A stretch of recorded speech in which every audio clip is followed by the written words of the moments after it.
Kas būtų, jei pasakyčiau, kad visas internetas galėtų būti išjungtas, naudojant vos 7 fizinius raktus. Raktus, kuriuos laiko tikri žmonės tikrose vietose. Tai nėra mokslinės fantastikos siužetas, taip veikia internetas. Ir šiandien pamatysite tai savo akimis. Kiekviena svetainė, kurią aplankote, Google, YouTube, Wikipedia, priklauso nuo kažko, kas vadinama DNS – Domain Name System. Įsivaizduokite ją kaip interneto telefonų knygą. Jūs įvedat pavadinimą, o DNS suranda skaičių esantį už jo – IP adresą, kad jūsų renginys žinotų, kur jungtis. Bet DNS jums reikėtų įsiminti savo IP numerį, kaip šį, vien kad pasitikrintumėt elektroninį paštą. Įsivaizduokit, jei reiktų prisiminti 100 tokių numerių. Bet štai esmė. Ši sistema buvo sukurta greičiui, o ne saugumui. Iš pradžių DNS pasitikėjo kiekvienu gautu atsakymu. Tai milžiniška spraga. Įsilaužėliai atrado būdą apgauti DNS serverius pateikdami netikrus atsakymus. Tai vadinama DNS klastojimu arba podėlio užnuodijimu.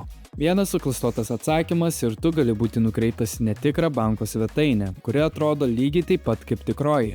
Kad tai išspręstų, inžinieriai sukūrė DNSSEC – Domain Name System Security Extensions. Tai tarsi skaitmeninis parašas prie kiekvieno DNS atsakymo. Tad kompiuteris klausia ne tik, koks šios svetainės IP, bet ir ar galiu pasitikėti šiuo atsakymu. DNSSEC veikia kaip pasitikėjimo grandinė. Kiekviena grandis, kiekvienas interneto vardų struktūros sluoksnis yra kriptografiškai patvirtintas. Bet yra vienas šaknis, vienas pradžios taškas. Ir būtent čia atsiranda tie 7 raktai.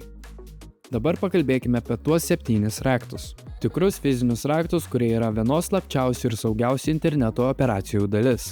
Kad DNSSEC sistema išliktų patikima, naudojamas vienas kriptografinis raktas, vadinamas šaknies zonos pasirašymo raktas, kuriuo pasirašomas viršutinis interneto pasitikėjimo grandinės lygmuo. Bet laikyti tokį raktą vienoje vietoje per daug rizikinga. Todėl jis yra padalyjamas į 7 fizinės lustinės korteles. Kiekviena patikimai patikėta kruopščiai atrinktam asmeniui vadinamam patikimos bendruomenės atstovu. Šie žmonės atrenkami iš įvairių pasaulio dalių – saugumo specialistai, interneto inžinieriai, teisininkai. Visi atstovaujantis pasaulinį neutralumą. Tik šie kortelių turėtojai kartu gali inicijuoti rakto pasirašymo procesą, bet jie tikrai neprisijungia iš namų. Kas ketvirtį, kai kurie iš jų atskrenda į itin saugią duomenų saugyklą El Segundo, Kalifornijoje, kur vyksta ceremonija, primenanti labiau branduolinį protokolą nei IT susitikimą. Vien tam, kad patektų į kambarį, jie turi pereiti biometrinius skanerius, žmogaus pastus, laiko užrakinamus seifus ir kelių lygių identifikaciją. Ceremonija taip griežtai kontroliuojama, kad nesaugumo kameros yra visiškai atjungtos nuo išorinio pasaulio. Kiekviena kortelė įdedama į specialią mašiną, budriai stebint, kol vyksta šaknies zonos pasirašymo procesas, skaitmeniškai įrodintis, kad DNS pasitikėjimo grandinė gali vėl saugiai prasidėti milijardams vartotojų. Visa ceremonija yra registruojama, audituojama ir netikėtai transliuojama tiesiogiai. Skaidrumas yra pasitikėjimo dalis, bet apie tai žino vos nedaugelis. O kas jei kažkas nutiktų, jei raktai būtų pamesti arba vienas jų turėtojų negalėtų dalyvauti? Tam egzistuoja 7 atsarginiai raktų saugotojai, pasirengę perimti. Tai ką iš tiesų daro šie raktai ir ko jie nedaro? Pirmiausia, paneikime mitą. Šie 7 raktų turėtojai neturi galios išjungti interneto. Jie negali paspausti jungiklio ir išjungti Google. Ką jie valdo, tai pasitikėjimą. Pagrindą, kuris užtikrina, kad internetas būtų saugus naudoti. DNSSEC sistema naudoja šios raktus, kad pasirašytų duomenų vardų sistemos šaknį, pradžios tašką, nuo kurio tikrinami visi svetainių vardai. Kai apsilankote svetainėje, jūsų įrenginys patikrina parašų grandinę iki pat šaknies. Jei kažkas netitinka, net viena sugadinta grandis, naršyklė užblokuos prieigą. Taip sustabdomos phishingo atakos, netikri DNS įrašai ir kenksmingi nukreipimai. Dabar įsivaizduokite pasitikėjimo grandinę be parašo. Jūsų kompiuteris nežinotų, kuo tikėti. Įsilaužėlis galėtų suklastoti DNS duomenis ir priversti naršyklę manyti, kad esate savo banke, nors iš tiesų jūsų prisijungimo duomenis atitektų užpuolikui. Šaknies zonos pasirašymo raktas yra tarsi skaitmeninis notaro antspaudas. Jis nesaugo jokių svetainių ar turinio, bet įrodo, kad DNS duomenys nebuvo suklastoti. Be jo kelias būtų visiškai atviras apsimetinėjimui ir manipuliacijoms.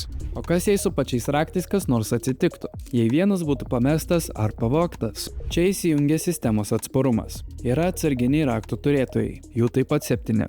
Kiekvienas turi savo lustinę kortelę. Taip pat galioja griežtos taisyklės, kaip atšaukti, išduoti iš naujo ar rotuoti raktus, kai to prireikia. Įsivaizduokit tai kaip palydovo paleidimo kodus. Niekada nepasitikima vienu žmogumi. Sistema kuriama su atsargomis ir atsakomybė. Iš tiesų, visa DNSX sistema yra suprojektuota taip, kad išgyventų ne tik žmogaus klaidą, bet ir politinį nestabilumą, stichinės nelaimės, net visišką visos įstaigos kompromitaciją.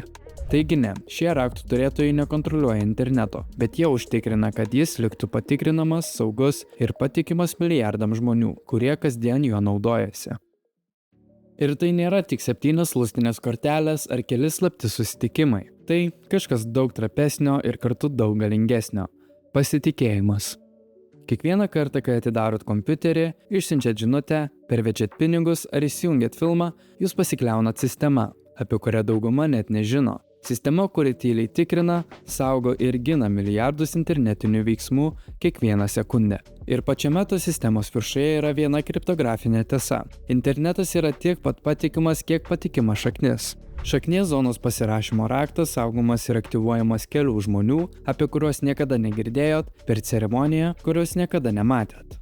Šie 7 raktų turėtojai kartu su pakaitiniais raktų saugotojais nėra įžymybės. Jie nevadovauja technologijų kompanijoms, jie inžinieriai, mokslininkai, saugumo ekspertai. Bet kai jie susirenka, jie tampa kažko daugiau – pasaulinio saugumo tinklu. Lengva laikyti internetą savaime suprantamu dalyku, bet viena sėkminga ataka prieš DNS galėtų sukelti milžiniškus trikdžius, uždaryti bankus, perimti žinučių programas, netgi supainioti nacionalinę infrastruktūrą netikrais duomenimis. Todėl ši sistema tokia svarbi.